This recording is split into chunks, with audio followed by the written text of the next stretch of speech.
भी नहीं की उसने है। तो आप ये कह रहे हैं कि क्या नाम है मोदी जी की गारंटी कुछ भी नहीं है। दरअसल ये अडानी और अंबानी के लिए सब कुछ। आप ये मुझे बताएं 2 साल पहले जब उसका विरोध हुआ था पानीपत के अंदर, सैकड़ों एकड़ ज़मीन खरीद के रेलवे लाइन तक उसके अंदर बिछा दी गई।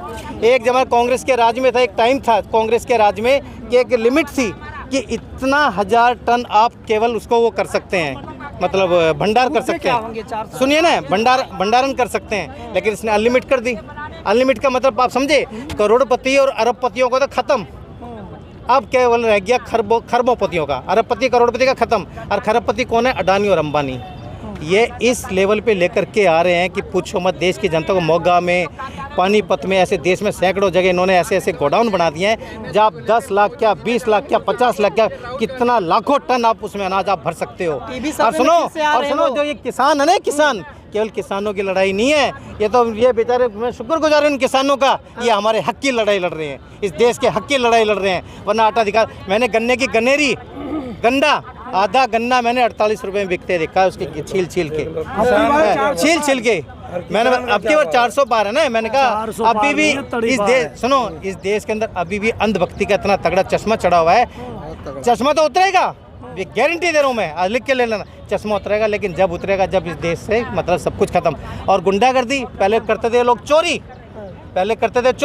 400 बार हो सकता है, कोई बड़ी बात नहीं है। गुंडागर्दी के दम पे, सुनो ना, गुंडागर्दी प्रूफ दे रहा हूँ आपको। चंडीगढ़ में क्या हुआ था? चोर चोरी, अरे वो तो देवता आदमी है, चंद्रचूड़ देवता आदमी है जो अकेला टक्कर ले रहा है इन भस्मासुरों से, वरना ये तो गुंडागर्दी पे उतर आए हैं। अगर यही मोदी जी बोलते थे ना, ईवीएम का विरोध करते थे ना जब विपक्ष में थे, आज ईवीएम इनको बड़ी प्यारी लग रही है। ईवीएम के जितने डायरेक्टर हैं, ईवीएम मशीन बनाने वाले, उसमें 4 डायरेक्टर भारतीय जनता पार्टी के हैं। अभी आपने देखा क्या नाम है, चुनाव आयुक्त ने अभी ये क्या किया है, चुनाव आयुक्त ने रिजाइन कर दिया। वो या तो कहीं ना कहीं अंडर प्रेशर था, या तो इन चोरों की बात मान लो, वरना मेरा जमीर बोलता है तो मैंने रिजाइन करना बेहतर समझा। तो इस समय गुंडागर्दी, और मैं कह रहा हूँ एक चीज़, भारतीय जनता पार्टी के अंदर भी अच्छे लोग हैं।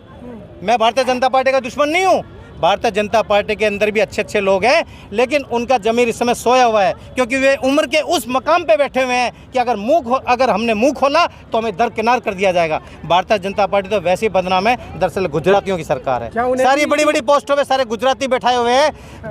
मैं कह रहा हूँ ना, अडानी और अंबानी 2 गुजराती देश को बेच रहे हैं, 2 गुजराती देश को खरीद रहे हैं, और कुछ नहीं। भारतीय जनता पार्टी तो बीच में इन्होंने मैं कह रहा हूँ, एक बार भारतीय जनता पार्टी चली गई, 50-100 साल तो कोई इसको पूछने वाला नहीं है।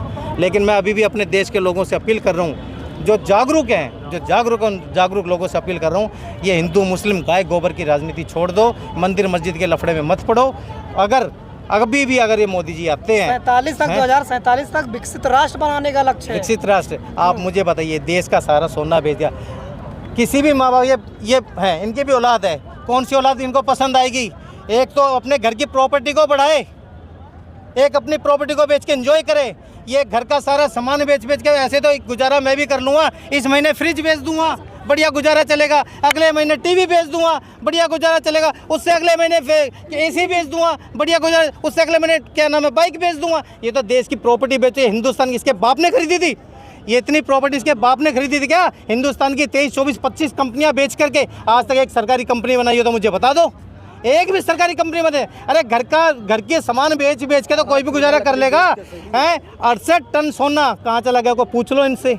बैंकों का सारा पैसा पूछ लो इनसे कहाँ गया। और हिंदुस्तान के ऊपर जहाँ 55 लाख करोड़ का कर्जा था 70 साल के अंदर, मात्र 9-10 साल के अंदर 205 लाख करोड़ का कर्जा हो गया। कहाँ से हो गया भैया? रोजगार आपने दिया नहीं, महंगाई आपने घटाई नहीं, वो इतना कर्जा कहाँ से हो गया? और उस कर्जे को चुकाने के लिए वर्ल्ड बैंक उस कर्जे को चुकाने के लिए भी, उसके कर्जे का ब्याज भरने के लिए भी कर्जा ले रहे हैं। इतनी सारी कमियां गिना रहे हो, लेकिन टीवी सर्वे में फिर आ रहे हैं। टीवी किसके हैं जरा आप मुझे बताएं? टीवी है किसके? सारे तो इनके 95% टीवी चैनल्स तो इनके हैं। 95% टीवी अडानी अंबानी दूसरे पे। और क्या नाम है, क्या नाम, जी न्यूज, सरकारी मीडिया। जी न्यूज का मालिक कौन था? सुभाष चंद्रा। अभी भी सुभाष चंद्रा है। अगले को राज्यसभा से मेंबर बना के भेज दिया गया था। तो ये तो इनकी दलाली करें। गोदी मीडिया ऐसी नाम नहीं रखा है, गोदी मीडिया, ये तो इनकी दलाली कर रहे हैं। लेकिन मेरे को दिखाई, मुझे भविष्य दिखाई दे रहा है आने वाली युवा पीढ़ी का। और मैं तो उन जागरूक भाइयों से कहना चाहता हूँ जो अपना जमीन जिन्होंने बेच दिया है, जो कांग्रेस के राज में क्या नाम है, जिन्होंने नौकरी पाई, जिनके बच्चों ने नौकरी पाई, आज वे बहन मोदी जी का झंडा उठा रहे हैं। बिल्कुल, आज ये मोदी जी का, वे एहसान फरामोश नहीं है, हैं? वे भी मोदी मोदी मोदी मोदी, जिन्होंने कांग्रेस के राज में जिस कांग्रेस सरकार ने नौकरी दी, जिस कांग्रेस सरकार ने उसको नौकरी दी, उसके बच्चों को नौकरी दी, कांग्रेस की सरकार में कोई इतना भूखा नंगा ऐसे नहीं घूम रहा था, हैं? ये बोलता है क्या नाम है, देश क्या नाम है सुरक्षित हाथों में, देश तरक्की कर रहा है। अरे 36 करोड़ पहले कांग्रेस के राज में 30 से 35 करोड़ के गरीबी रेखा से नीचे थे, आज तो 80 करोड़ लोगों को गरीबी रेखा में लिया है। किस चीज़ की महिला? अभी दिखाऊं? लेटेस्ट की वीडियो दिखाऊं? लेटेस्ट एक नहीं दिखाऊंगा। मोदी जी तो बोलते हैं 50 नारा देते हैं। अरे झुटलर है वो, तो झुटलर है वो, तो उसकी बात पे कैसे भरोसा कर लेंगे? हमें क्या पता था कि जर्मन का जो वो हिटलर था ना, वो भी बहन जो अपना पोता एक झुटलर हिंदुस्तान में छोड़ के चला गया था, हमें थोड़ी ना पता है। वो तो झूठा है, झूठा। उसने वादे पता नहीं क्या क्या करे थे। 2 करोड़ रोजगार जरा दिखाना मेरे को, 15 लाख दिखाना मेरे को, हैं? उसने तो पता नहीं क्या क्या झूठ बोला है। लेकिन आप तो टसन ले रहे हो ना, टसन। ये टसन छोड़ दो। अभी आपके चेहरे पे आप मैंने कहा ना, राम मंदिर बना दिया और राम को लेकर आ गए, लेकिन राम का चरित्र राम को लेके आ गए। वो राम को लेके आएगा, उसकी औकात है राम को लेके आने की, राम को लेके आ गई, उसकी औकात है राम को लाने की, राम गए उसकी औकात है राम को लाने की। बना दिए थे, ये तो बता दो। राम का जो 1 ईंट और 1 रुपया मांगे थे, जो पूरे हिंदुस्तान में घूम के वो पैसा कहाँ गया? 1400 करोड़ रुपए पहले खा गए राम मंदिर के नाम पे चंदा होगा, 1400 करोड़ पहले खा गए। सीता को कभी वापस जनक के तो लड़का भी नहीं था, वहाँ भी नहीं भेजा वापस। हरीश ने पीर में भेज रखा है उसको शुरू से। ये बहुत उसको पता है कमी की बात है। दूसरा क्या था, देखो छोटे भाई ने कहा था उद्धव ने, मुझे 6 महीने के लिए वो मुख्यमंत्री बना दो, नहीं बनाया ना, लेकिन परमात्मा ने उसको बना दिया था। रह गया ना पूरा 1 साल, कर गया ना। दूसरा तीसरा था, अगर राम होता ना तो रस्सी भी पकड़ी होती ना। अगर विपक्ष कहता ना, सारे विपक्ष ने कहा था, सुनो, विपक्ष ने सारे ने मिलकर एक कहा था, सारे विपक्ष ने कहने लगा भाई उससे उद्घाटन राष्ट्रपति से करा लो, इन्हीं की बनाई हुई थी। राम तो रस्सी छोड़ के चल देता उसी टाइम, लेकिन इन्होंने नहीं मैं ही करूंगा, उन्होंने उद्घाटन उसी टाइम किया। नहीं, ये 400 सीट आएंगी। ये कह रहे हैं ना श्री राम 400 सीटें की गारंटी है। ये 400 सीट क्यों मांग रहे हैं? इनका पूरा रूल है कि अगर 400 सीटें ये पा लेते हैं तो ये संविधान को बदलने का कोशिश करेंगे। कोशिश नहीं करेंगे, संविधान बदल लेंगे। जबकि 272 सीट में सरकार बन जाती है। 400 क्यों मांग रहे? 400 का मतलब है कि 2/3 बहुमत 300 350 के ऊपर निकल जाएंगे तो संविधान आसानी से बदल लेंगे। तो इनका पूरा प्लान ये है कि ये संविधान को बदल करके और मनुस्मृति को देश में लागू करना चाहते हैं। पाखंड को पूरी तरीके से बढ़ावा दे रहे हैं और ये पाखंड इतना पकड़ाएंगे कि देश को गर्क की तरफ ले जाएंगे। इसलिए इनकी जो नीति है वो नीति किसानों विरोधी नीति है। पूरे पूंजीपतियों के इशारे पे ये काम कर रहे हैं और आज का टाइम जो है देश बदलाव चाह रहा है। हम आपको लिख के बता दें कि देश में आने वाले समय में अब ये महीने 2 महीने के मेहमान और रह गए हैं, उसके बाद यहाँ की पब्लिक इनको शायद है, हम आपको बता दें, ऐसे अलविदा कहेगी जैसे गधे के सर से सींग। इसी तरीके से ये चले जाएंगे और वापस जाकर के गुजरात में चाय फिर बेचते नजर आएंगे। देखिए, मैं तो सहमत नहीं हूँ। कहते देखो, अगर ईमानदार से लड़ ले ये बिल्कुल ऐसे ही जाएंगे गधे के सर से सींग। लेकिन अभी आपने बागपत के सांसद जी का सुना आपने बयान, मुझे तुम वोटों की जरूरत नहीं है, तुम वोट दो या मत दो।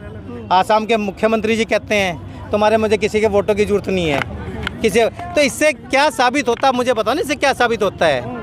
इससे क्या साबित होता है कि तुम्हें वाकई में तुम्हारे वोटों की जरूरत नहीं है। ईवीएम से ईवीएम इनका तो माई बाप ईवीएम है, मैंने बताया ना। ईवीएम से भी नहीं, ईवीएम को और अब तो रखी जाएगी ना, वो पेटियां रातों रात गायब हो जाएंगी और अलग से पेटियां भर करके जाएंगी और रखी जाएंगी। ये तो खुलेआम इतनी गुंडागर्दी कर रहे हैं। अभी प्राचा जी ने, जो सुप्रीम कोर्ट के जो वकील थे, और भानु प्रताप सिंह जी ने, जब वो आप खुलेआम चैलेंज कर रहे हैं, आप लोग खुलेआम चैलेंज कर, देखो हम दिखा रहे हैं कैसे ईवीएम गड़बड़ कैसे होती है। इन्होंने क्या नाम है इलेक्शन कमीशन से 50 मशीनें मंगाई और ऐसे जो उनको प्रूफ ऐसे किया, इलेक्शन कमीशन मजबूर हो गया, लेकिन उन्होंने लाठी चलवा दी, उनको भर के उनको क्या नाम है थाने में डाल दिया।